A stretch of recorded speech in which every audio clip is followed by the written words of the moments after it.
es lo que sostiene las creencias de una de las corrientes cristianas con mayor crecimiento en el mundo? Bueno, hoy nos vamos a meter de lleno a desmenuzar las ideas centrales del texto Fundamentos de Teología Pentecostal. Vamos a entender su visión del mundo, desde cómo empezó todo hasta cómo creen que terminará.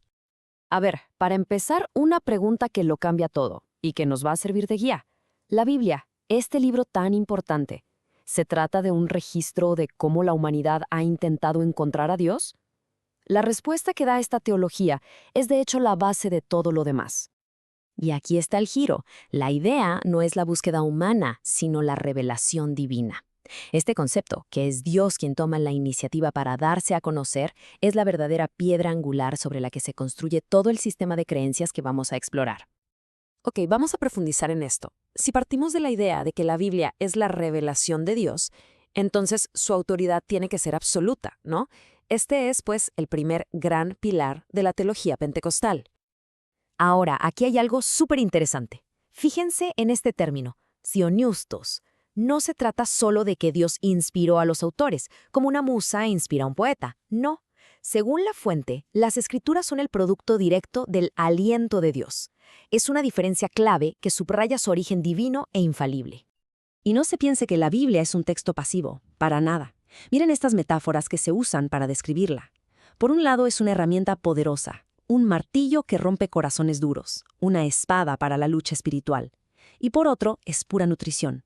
Leche para los que empiezan, pan que es alimento diario, y miel que da dulzura y gozo. Ahora sí, entramos al centro del drama. Aquí vamos a ver cómo se plantea este conflicto entre la naturaleza de Dios, la condición en la que fue creada la humanidad y el problemón que lo cambió absolutamente todo, el pecado. El libro nos presenta a Dios con 4 características esenciales. No es una fuerza cósmica o una energía impersonal. Se le describe como un ser espiritual y perfecto. Pero, y esto es crucial, también es personal, lo que abre la puerta a tener una relación directa con Él. Y finalmente, es uno, lo que enfatiza su unidad total. Y aquí el contraste es brutal. Por un lado, el ser humano fue creado a imagen de Dios, en un estado de inocencia, con una esperanza de vida plena. Pero la caída lo cambia todo, introduce la tentación, una maldición y, lo más grave, la muerte. No solo física, sino también espiritual. Esto crea una separación enorme que, de alguna manera, necesita ser reparada. A esto, al estudio del pecado, se le llama hamarteología. Pero más allá del término técnico, lo importante es entender que el pecado no se ve como un simple error o una mala decisión. Se describe como una condición universal que afecta a todos y que, según esta teología, trae consigo una sentencia triple: la muerte del cuerpo, la separación espiritual de Dios y finalmente la muerte eterna. Ok, el panorama se ve bastante oscuro, ¿verdad?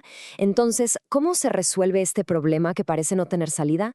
Bueno, aquí entra el siguiente pilar, la solución divina, que se afirma llega a través de Jesucristo. Esta salvación se entiende en 3 partes, 3 actos divinos. Primero, la justificación, que es como un término legal. Una persona es declarada justa o no culpable. Segundo, la redención, que es como pagar un rescate para liberar a alguien. Y tercero, la regeneración, que es un cambio radical por dentro, lo que se conoce como nacer de nuevo. Y lo que ancla todo esto, lo que le da solidez, es la resurrección. Y ojo, aquí no se habla de una metáfora. Se afirma que la resurrección real, física y corporal de Cristo es el evento histórico que lo valida todo. Funciona como la garantía de que en el futuro, quienes creen, también resucitarán.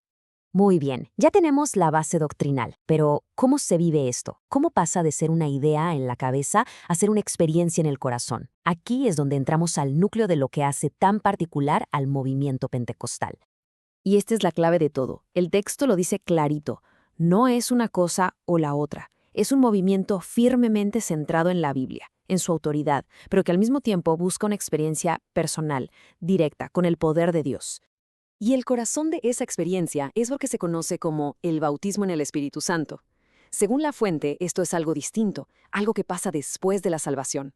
¿Y para qué sirve? Su propósito principal es dar poder, capacitar a la persona para servir y dar testimonio de su fe de una manera mucho más efectiva. Y el libro es súper específico en este punto. Se presenta el hablar en otras lenguas no como el bautismo en sí mismo, sino como la primera señal física, la evidencia externa de que alguien ha recibido este poder de lo alto. Ahora, es bien importante no confundir dos cosas que vienen del Espíritu Santo, el fruto y los dones. Piénsenlo así. El fruto tiene que ver con quién eres por dentro, con tu carácter, amor, paciencia, paz. En cambio, los dones tienen que ver con lo que haces para los demás. Son herramientas como la profecía o la sanidad para servir a otros. Claro, aquí surge una pregunta inevitable, ¿no? Si la sanidad divina es parte de la fe, ¿por qué no siempre ocurre? Es una pregunta difícil y bastante compleja, pero el texto no la evita, sino que la aborda directamente. La respuesta que se da no es simple, no es un sí o un no. Se mencionan varios posibles obstáculos, cosas como la incredulidad, el pecado que no se ha confesado, o algo más sutil, como poner la fe en la persona que está orando en lugar de ponerla en Cristo. Lo que se plantea es que no es una transacción automática, sino una dinámica que involucra tanto la soberanía de Dios como la fe y la condición de la persona. Bueno, y para ir cerrando, ¿cuál es el destino final de todo esto? ¿Hacia dónde va? Vamos a ver la visión que se tiene sobre la comunidad de creyentes, o sea, la Iglesia, y su esperanza sobre lo que pasará en el futuro. Para describir a la Iglesia se usan unas metáforas increíbles, que nos dicen mucho de su función. No es solo un edificio, es un cuerpo vivo y conectado. Es una familia, que habla de intimidad. Es un ejército que le da un propósito en un conflicto espiritual. Y es un real sacerdocio, una idea potentísima, que significa que cada creyente tiene acceso directo a Dios. A todo este estudio del futuro y de los eventos finales se le conoce como escatología. Es, digamos, el mapa de ruta de lo que, según esta teología, se espera que suceda al final de los tiempos. Y esa ruta, según el libro, sigue una secuencia muy clara. Primero, el arrebatamiento, donde la iglesia es llevada al cielo. A eso le sigue un periodo de tribulación aquí en la tierra. Después, el regreso visible de Cristo para gobernar, iniciando un periodo de 1000 años de paz conocido como el milenio. Y así, volvemos al principio. ¿Esta teología pentecostal es solo un sistema de doctrinas bien armadito o se trata más bien de una búsqueda de experiencia y poder?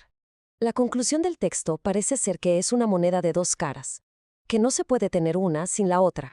La doctrina le da forma y sentido a la experiencia, y la experiencia hace que la doctrina cobre vida.